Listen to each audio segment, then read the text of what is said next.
restaurant's cooking spot. My name is Leanne and I'm an accredited practicing dietitian with Nutrition Australia ACT.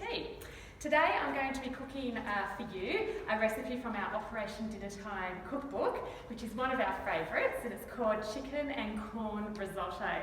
It's a fantastic one-pot wonder, this one, and we use lots of simple ingredients that are easy to find, and I can assure you that it is a winner with families as well. So going to start off with just popping on a frying pan, or you could use a large saucepan. Electric frying pan works quite well. About a tablespoon of extra virgin olive oil, and then we're going to quickly add our chopped up spring onions, or shallots as some people like to call them. So we have about 4 shallots there, sizzling away, and we're also going to add some more flavour with some garlic that has been pressed through a garlic press. You could also use some minced garlic out of a jar. Next so we're just going to give it a little bit of a saute just to soften the spring onions, and then we're going to add some finely chopped celery. So I've got 4 sticks of celery here that's been finely chopped into small cubes. If you chop it nice and small, then it will cook much more evenly and you won't end up with a mouthful of celery. It actually works really well as a base in risottos. So in goes the celery. We're going to mix that through with the onion and the garlic. And next we will be adding our arborio rice. So the thing about risotto is you can't use any rice. You need to use a short grain rice called arborio rice. And this is a special rice that absorbs a lot of fluid, and it helps.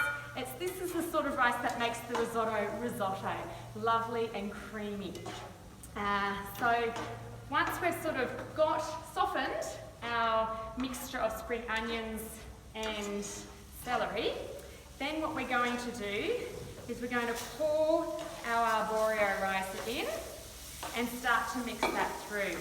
Now when you cook the arborio rice to start with, you're going to end up seeing the rice start to turn a little bit translucent. And that means the rice is ready for some liquid. But before we do that, we want to get our chicken in so that we can get that chicken nice and browned and cooked on the outside to give it a bit of flavour before we add our liquid. So we can put our chicken thighs in. So I've chopped up 300 grams of skinless chicken thighs here. So that's about 3 thighs, chicken thighs, and I'm going to just stir that through so that helps to cook. The rice is cooking, the celery is softening, and at the same time our chicken thighs are browning. So we haven't put any liquid in at this stage. So once we have our chicken that has just cooked on the surface, and you'll see that it will have changed colour, starting to go white, then we'll be ready to start adding our liquid. And it's once we add the liquid that the time in cooking takes place. There's a lot of quick work to do at the start to get it all started, and then when we add the liquid, that's when we can sort of take a little bit of a breather and enjoy watching the cooking process. So the chicken is starting to brown now. We can actually see that it's changing colour. We just want to try and make sure that it's fairly all white on the outside. A little bit of browning is good. If you can get it to brown more, then that will bring some more flavour from the chicken into the dish. At this stage, some people might like to put a little slurp of white wine in their risotto as well to give it a bit of flavour. If you do, don't worry about the alcohol content because the heat will burn off that alcohol. So, but the wine is actually quite nice for some flavour. I don't have any wine, so we're going to go without it. So that chicken's starting to look a little bit cooked now. It doesn't have to be all the way cooked through because it will continue to cook as the liquid is added. Alright, so now what I'm going to add is some chicken stock. So I've got some ready-made chicken stock that you just get from the supermarket. You could use stock powder and mix that with some water according to the packet directions.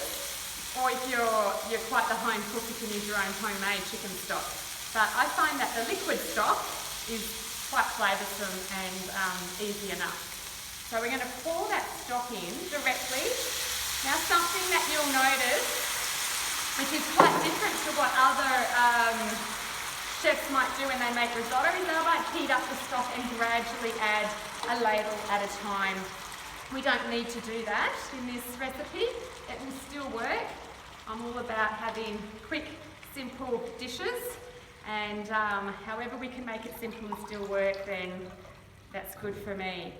So I actually want to put in 500 mils of that liquid, and it's quite liquidy at the moment, but you will see that the rice will start to absorb it, and we're going to bring it up to just a little bit of a simmer. We don't want to boil it, just a small simmer, and then that rice will start to absorb the liquid.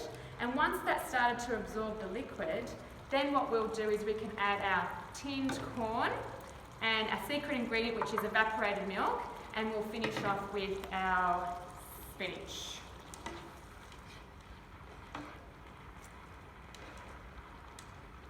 So we'll probably give this about 5-10 minutes to just get most of that rice absorbing the liquid. But it is a good idea to keep an eye on your risotto as you're cooking it and just continually stirring it as well. So it's not really one of those set and forget dishes. I like to think of this dish as a more cathartic meal to cook, as you get to watch it cook on the stove. If you wanted to, it is possible that you could put this in a baking dish. All of the ingredients, so do the initial start, which I just have done at this point, and then put all of the ingredients, including the corn and the evaporated milk, into a baking dish. Cover it with some foil and cook it in the oven for about 40 minutes. So then you could have an oven-baked risotto.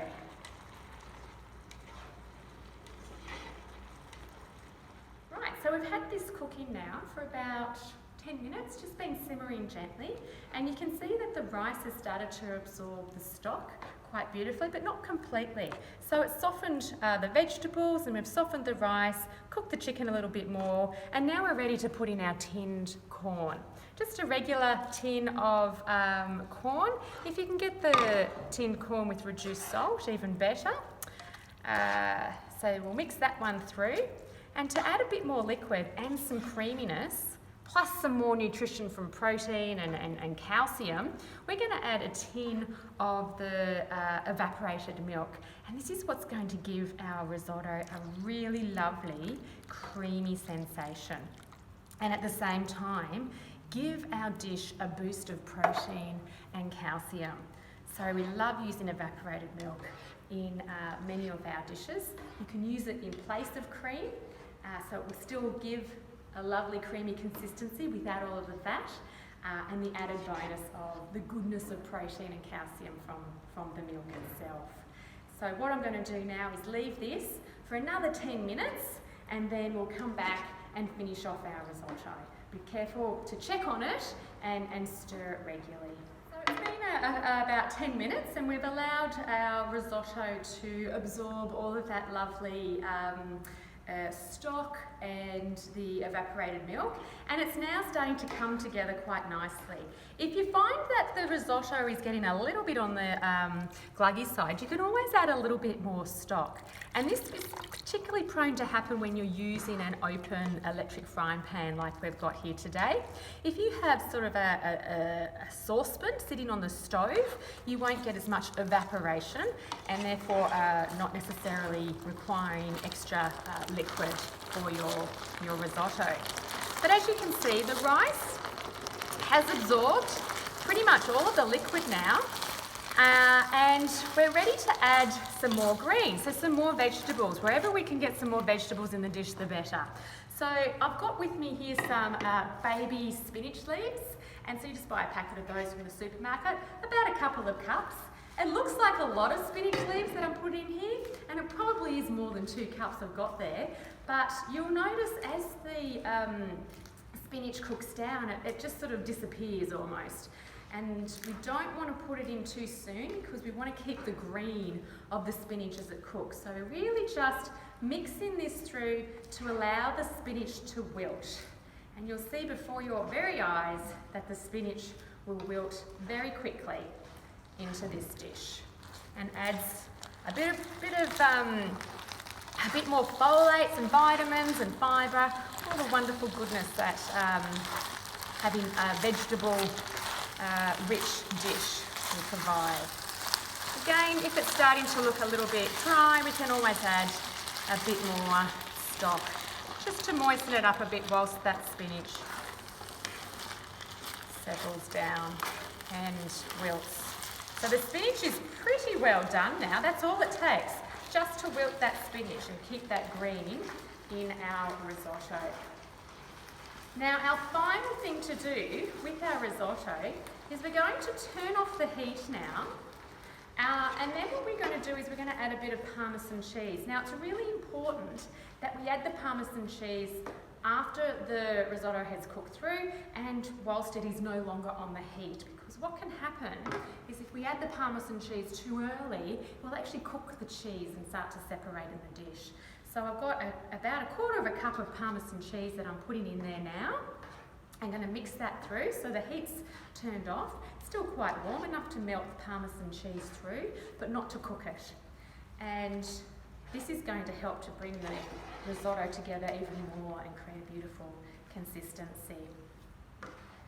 And so we've pretty much got our dish finished now. That is our complete meal, chicken and corn risotto.